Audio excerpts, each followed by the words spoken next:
రాజ్యసభ సభ్యులు tiger or కృష్ణన్న గారికి మరియు నేషనల్ బీసీ సంక్షేమ సంఘం ప్రధాన కార్యదర్శి డాక్టర్ అరుణ్ బాబు గారికి సంక్రాంతి శుభాకాంక్షలు తెలియజేస్తూ మరియు రాష్ట్రంలో ఉన్నటువంటి బీసీ నాయకులకు బీసీ కుల బంధువులకు అందరికీ సంక్రాంతి శుభాకాంక్షలు తెలియజేస్తా ఉన్నాను. మరి టైగర్ ఆర్ కృష్ణన్న గారు చేస్తున్నటువంటి ఈ బూసీ పోరాటం సుదీర్ఘంగా 50 సంవత్సరాల నుంచి బీసీల రిజర్వేషన్ల కోసమై, బీసీల అభ్యున్నతికై, బీసీ విద్యార్థుల ఉద్యోగాలకై అన్ని వేళల బీసీల కోసం ఆర్నిశం పోరాడుతున్నటువంటి టైగర్ ఆర్ కృష్ణన్న గారు మరి ఇప్పుడు ఈ రాష్ట్రంలో ఉన్నటువంటి అన్ని రాజకీయ పార్టీలకు తెలియజేయడం ఏమంటే, గతంలో ఈడబ్ల్యూఎస్ కింద 10% రిజర్వేషన్స్ వచ్చినాయి. దానికి టైగర్ ఆర్ కృష్ణన్న గారు సుప్రీంకోర్టులో పిటిషన్ వేసి కొట్లాడుతూ ఉన్నారు. అంతేకాదు గతంలో 2007 సంవత్సరంలో డాక్టర్ వైఎస్ రాజశేఖర రెడ్డి గారు సీఎం ఉన్నప్పుడు 4% ముస్లిమ్స్ అని చెప్పి రిజర్వేషన్స్ తెస్తే హైకోర్టు కొట్టేసింది. కానీ ఆ టైంలో మళ్ళీ వాళ్ళు 2009లో సుప్రీంకోర్టుకి వెళ్ళి టెంపరవరీ రిలీఫ్ ఇచ్చింది. దాంట్లో ఎలాంటి చట్టబద్ధత లేదు. ఆ 4% రిజర్వేషన్స్ అని చెప్పి ఇప్పటికి తాత్కాలికంగా ఇప్పుడు ఇవ్వండి, తర్వాత దాన్ని బిల్ పాస్ చేసి కానీ లేకుంటే హైకోర్టులో క్లియర్గా వచ్చినాక ఇంప్లిమెంట్ చేయండి అని చెప్పి ఆర్డర్ ఇచ్చారు. కానీ అది అట్లే సుప్రీంకోర్టులో పెండింగ్ ఉంది ఆ కేసు. దాంట్లో కూడా టైగర్ ఆర్ కృష్ణన్న గారు ఫైట్ చేస్తున్నారు. దాని మీద కూడా పిటిషన్ ఇచ్చారు. ముస్లిమ్స్కి ఇచ్చినటువంటి రిజర్వేషన్లపై ఇచ్చినటువంటి 4% కానీ ఈడబ్ల్యూఎస్ మీద కానీ సుప్రీంకోర్టులో టైగర్ ఆర్ కృష్ణన్న గారు మరి డాక్టర్ అరుణ్ బాబు బీసీ సంక్షేమ సంఘం నేషనల్ ప్రధాన కార్యదర్శి ఇద్దరు పిటిషన్లు వేసి ఫైట్ చేస్తూ ఉన్నారు. ఈ రోజుకి రాష్ట్రంలో ఉన్నటువంటి ఏ రాజకీయ పార్టీ కూడా, అంటే బీజేపీకే కానీ టీఆర్ఎస్కే కానీ మరియు కాంగ్రెస్ పార్టీకి చిత్తశుద్ధి లేదు. ఈ పార్టీలు మాట్లాడుతూ ఉన్నాయి కానీ ఇంతవరకు ఒక్కరు కూడా పిటిషన్ వేయలేదు. అంటే కేవలం ఆర్ కృష్ణన్న గారే సుప్రీంకోర్టులో మన బీసీల కోసమై మనకి జరిగిన అన్యాయాలపై పోరాడుతూ ఉన్నారు. మేము ఈడబ్ల్యూఎస్ ఇచ్చినందుకు మేము వ్యతిరేకం కాదు. రెడ్డిల్లో కూడా మరి అగ్రవర్ణాల్లో కూడా వెనుకబడిన వాళ్ళకు రిజర్వేషన్లు రావాలని కూడా కోరుకునే వాళ్ళం. కానీ దానికి చట్టబద్ధంగా న్యాయబద్ధంగా ఉండాలి.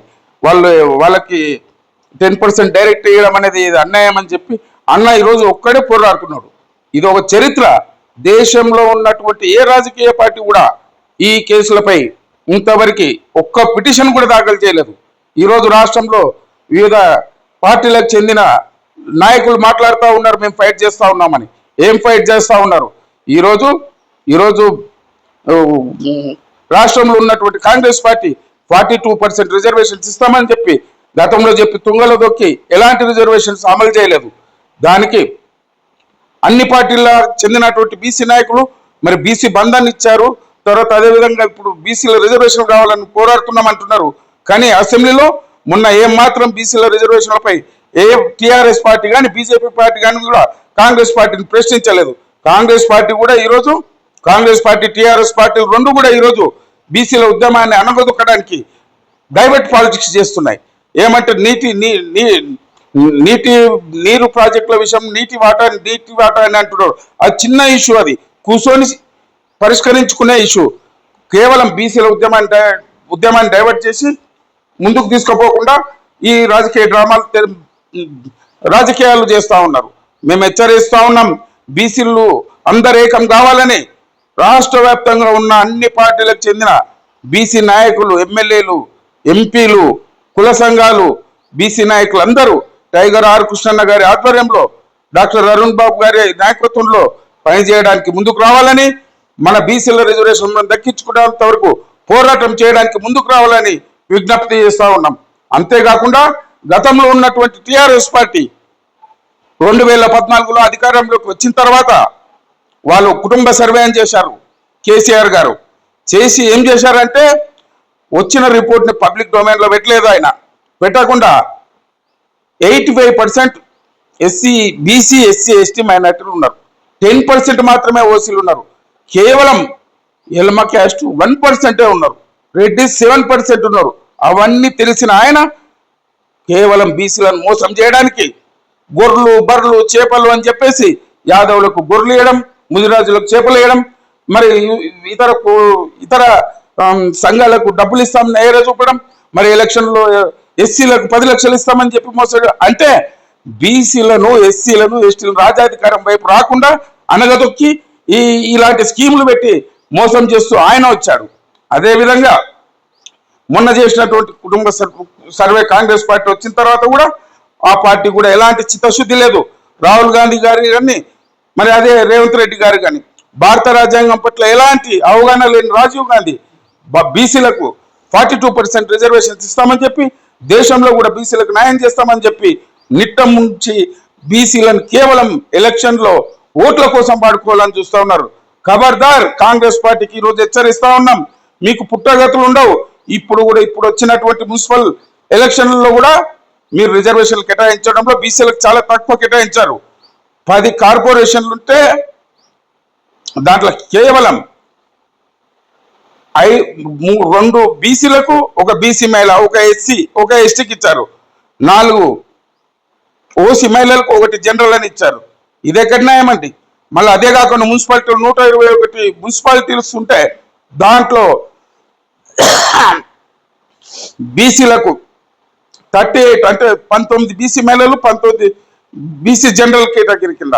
తర్వాత అదే ఓసీలకు 30 మహిళలకు 30 ఇచ్చారు. మళ్ళీ తర్వాత జనరల్గా 31 ఇచ్చుకున్నారు.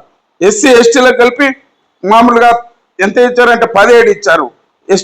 ఎస్సీలకు ఎస్టీలకు 13 ఇచ్చారు. అంటే మీరు ఏం చేస్తున్నారు? అదే కాకుండా మొత్తం టోటల్ వార్డులు 2703 ఉంటే బీసీలకు కేవలం 743 ఇచ్చారు. అంటే ఎక్కడ పోతుంది ఇది ప్రభుత్వం? అంటే వార్డులలో కూడా మోసం చేయడమేనా? అంటే చిత్తశుద్ధి లేని కాంగ్రెస్ పార్టీ ఇది. ఈ ముందు రేపు జరగబోయే ఎలక్షన్లో బీసీలకు అన్యాయం చేసినందుకు బీసీలు అందరూ ఏకమై తుక్కుగా కాంగ్రెస్ పార్టీని ఓడగొట్టాలని తెలియజేస్తా ఉన్నాం.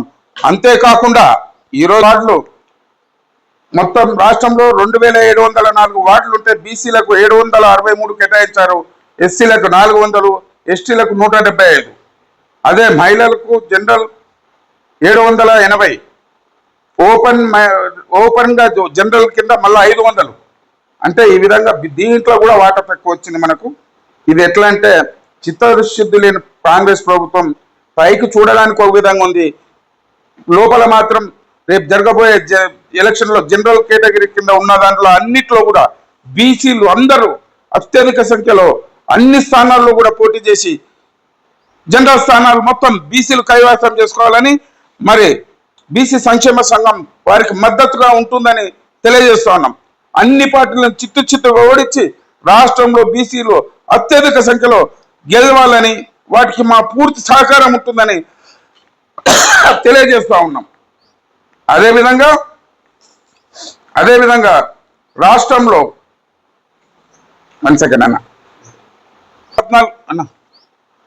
గతంలో 2014లో వచ్చినటువంటి అప్పుడు తెలంగాణ రాష్ట్రం వచ్చిన తర్వాత టిఆర్ఎస్ ప్రభుత్వం ఏర్పడిన తర్వాత వాళ్ళు కూడా ధరణి పోర్టల్ అని తెచ్చేసి దాంట్లో లొసుకులు కొన్ని టెక్నికల్ ఇష్యూలు అన్ని తెలియజేసుకొని రాష్ట్ర వ్యాప్తంగా ఉన్నటువంటి వేలాది ఎకరాలు కబ్జా చేసేసారు. అదేవిధంగా ఈరోజు మళ్ళా కాంగ్రెస్ ప్రభుత్వం అధికారంలో వచ్చి మళ్ళీ ఇప్పుడు భూభారతి చట్టం అని తెచ్చి వీళ్ళు కూడా వేలాది ఎకరాలు కొల్లగొడతా ఉన్నారు. అంటే స్వాతంత్రం వచ్చి 77 సంవత్సరాలైన బీసీలను అనగదొక్కుతూ రాజ్యాధికారం వైపు రాకుండా చూసి రాష్ట్రంలో ఉన్న సంపదను మొత్తం కొంతమంది అగ్రవర్ణాలకు చెందినటువంటి నాయకుల చేతుల్లో ఈరోజు రాష్ట్రం బలైపోతా ఉంది. వేలాది ఎకరాలు కబ్జా చేస్తూ వాళ్ళు వ్యాపారాలు చేసుకుంటూ ఇతరులకు కట్టబెడతా ఉన్నారు. అంటే ఇది ప్రకృతి కూడా రాబోయే రోజుల్లో క్షమించదు వీళ్ళని సృష్టిలో ఉన్నటువంటి సంపద, ఇది సృష్టి సంపద, ఇది వాళ్ళ సంపద కాదు.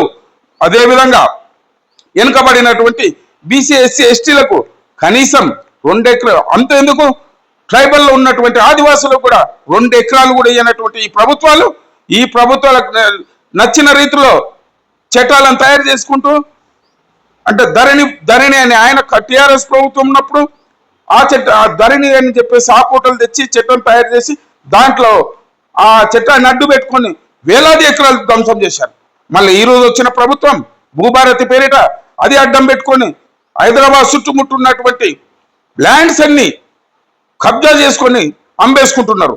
ఈ ప్రకృతి సంపదను వీళ్ళు కుళ్ళగొడతా ఉన్నారు.